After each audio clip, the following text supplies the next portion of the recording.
Hello and welcome to Justice. I'm Katie Pavlich in for Judge Jeanine Pirro. Thanks so much for being with us. Tonight, the latest on the 21 Christians brutally murdered by ISIS, the hunt to track down their killers, and what's being done to protect Christians in the Middle East. And another Obamacare blunder. This time, nearly 1 million Americans could have their tax returns delayed. But first, this week, the White House finally held their big Countering Violent Extremism Summit. But there seems to be a lot of meetings, and we know there were a lot of speeches, but there's one giant thing that was missing: any mention of Islamic extremism. Take a look. Countering violent extremism begins with political, civic, and religious leaders rejecting sectarian strife. When people are oppressed and human rights are denied, particularly along sectarian lines or ethnic lines, when dissent is silenced, it feeds violent extremism. Obviously, there is a complicated history between the Middle East, the West, and none of us, I think, should be immune from criticism in terms of specific policies, but the notion that the West is at war with Islam is an ugly lie.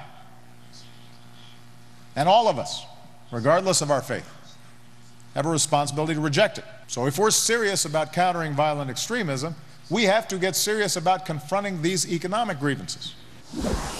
And with me now to discuss is Republican Congressman Lee Zeldin, who is a member of the House Foreign Affairs Committee. Welcome. Thank you so much for coming in on a snowy evening in New York. So my first question is, what was accomplished this week at this, what I've been calling the Generic Extremism Summit in Washington, D.C.? Well, not much. I mean, Americans were looking for the president to execute a strategy to defeat radical Islamic extremism, and instead he's lecturing Americans. We're not looking for a professor. We want a commander-in-chief who's going to brilliantly execute a decisive strategy that is going to successfully defeat ISIS. I mean, it was a missed opportunity. This was another chance that the president could have shown strong leadership, American exceptionalism, committing to strong, decisive action to eliminate the threat. I mean, we have Americans right now who are saying they wish King Abdullah of Jordan was our president. President Obama needs to step up his game. It is incredibly important that we have troops right now. I'll be damned if we're going to send our troops over in harm's way and we don't have an effective strategy to win. What do you make of the president essentially saying that the West is somehow to blame for what we're seeing with the Islamic extremism now playing across in Syria and Iraq and, of course, now into Northern Africa? America has nothing to apologize for. And listen, you can't defeat ISIS if we have a president who's not willing to identify exactly what the threat is that we are up against.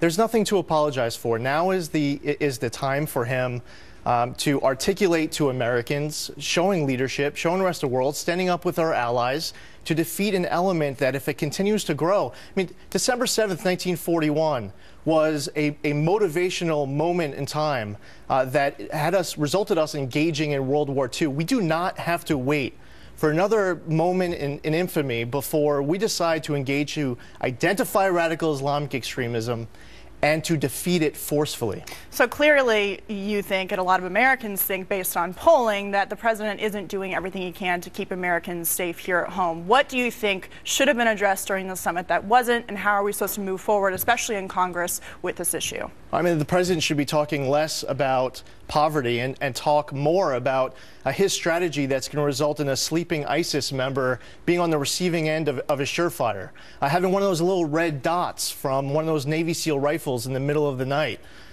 You know, right now, ISIS, Iran, Al-Qaeda, the Taliban, I mean, they're playing real-life war, and our president is playing the card game war. He needs one of those epiphanies where he has resolve and determination to actually annihilate the threat. But what is going to be Congress's role in this? Because the president has come to Congress, the Senate and the House, and asked for military authorization, and it seems like Republicans and Democrats are on two different sides of the issue now. So what is Congress specifically going to do what maybe President Obama is not?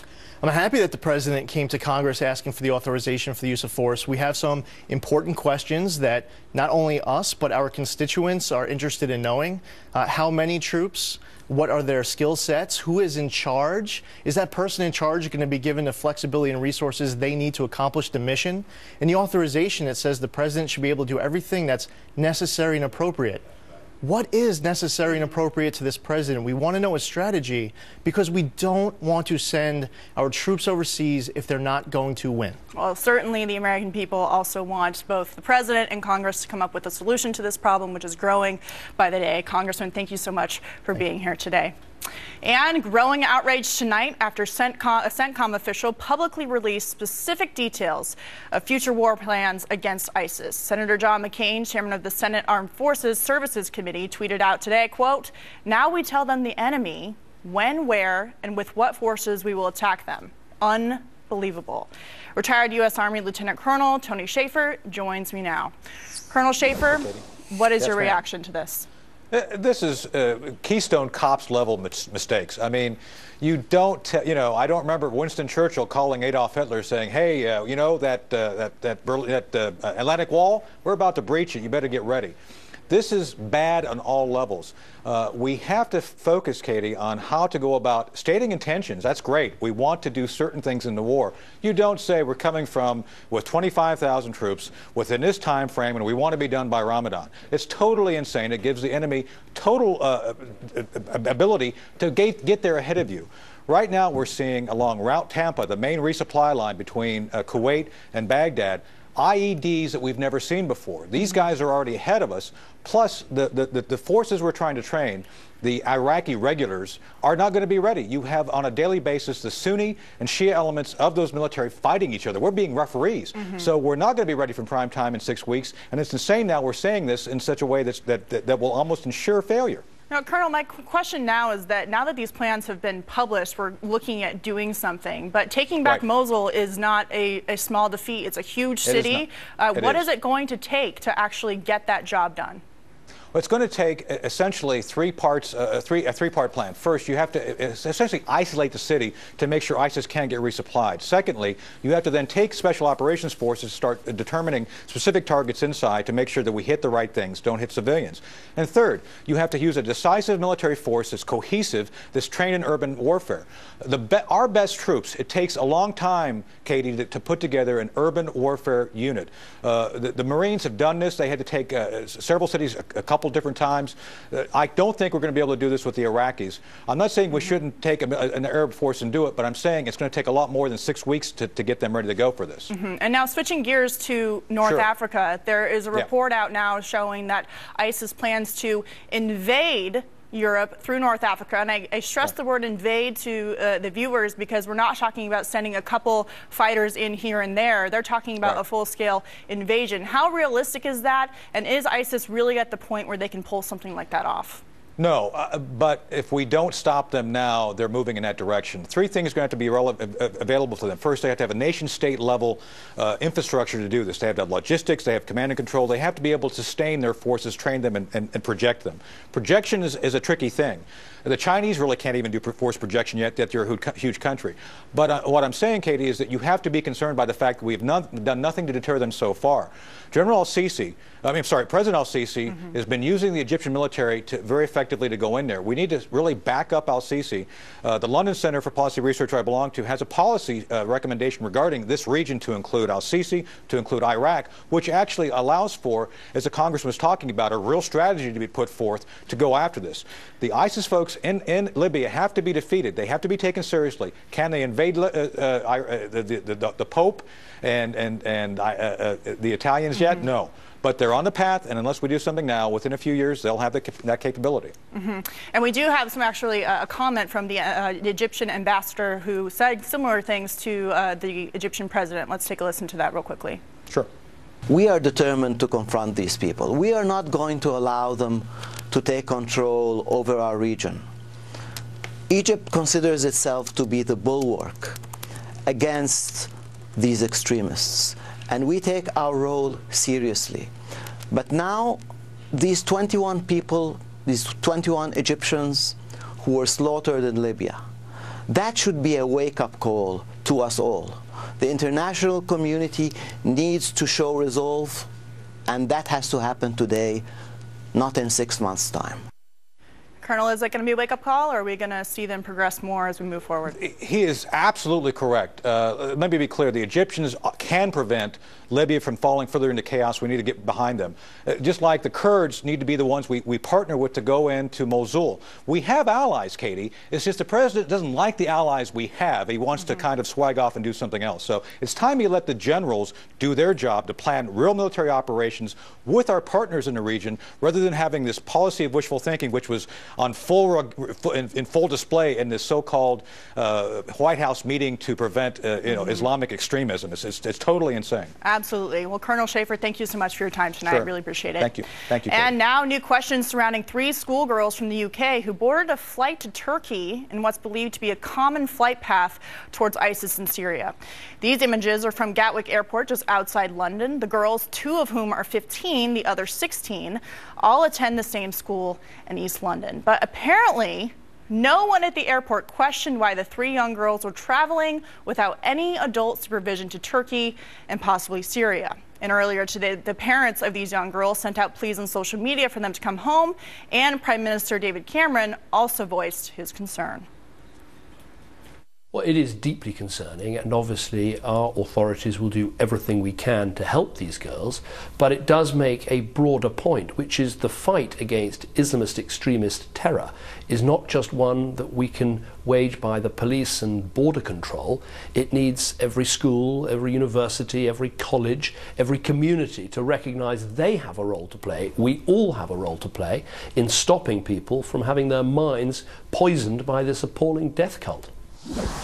And with me now, terrorism analyst and Fox News contributor Lisa Daftari. Lisa, thanks so much for coming in tonight. Pleasure. First, let's talk about these 3 girls. How did these authorities actually find out that they were gone and missing and on their way to Turkey and probably ultimately Syria? Their parents actually alerted authorities when they realized that they said they were going to school and they actually didn't come home, and that's where they were going. They're still believed to be in Turkey and have not yet crossed over into ISIS territory, into Syria, and authorities are obviously they know that time is of the essence because it's much easier to find them in Turkey rather than wait until they are in Syria. How is it that these young women who aren't even legal adults yet are able to get on an airplane flight at a time when we're watching ISIS closely and even get to Turkey without going unnoticed, essentially? Right, absolutely. And this is something that obviously the ISIS is masterful at doing, recruiting, radicalizing, luring these young women, which is now their target group, young women from the West, to go over there,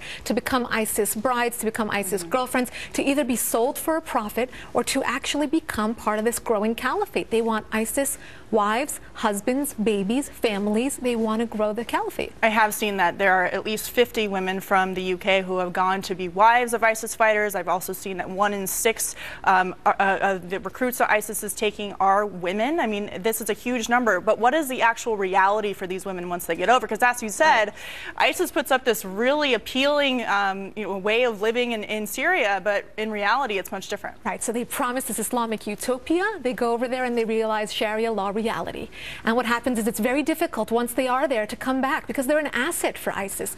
Again, not only are they wives and serve as sex slaves or what have you, but now they have Western passports in their possession. So it's very difficult once they get there. And we see both scenarios play out. Some act as a platform then, becoming a propaganda tool and asking other women to come serve your religion, come join ISIS, and others who are absolutely regretful. Yeah, well, I want to switch gears a little bit here. We've talked about women and other fighters going to Syria, but now the concern is that Syrian refugees actually being invited to the United States to seek asylum. What can you tell us about that? Right, this is an absolute mistake. We've already seen the fallout from letting these refugees come, whether it's in Europe or right here in the United States in the aftermath of 9/11 or the Boston Marathon bombing. Look, we are a nation, we have heart, we want to let these refugees in. A lot of them are well-intentioned, a lot of them are religious minorities, they're Christians. We want to let them in. But at what cost? When we do not have the proper apparatus to vet these individuals, then who are we to let them in and then take a risk at that?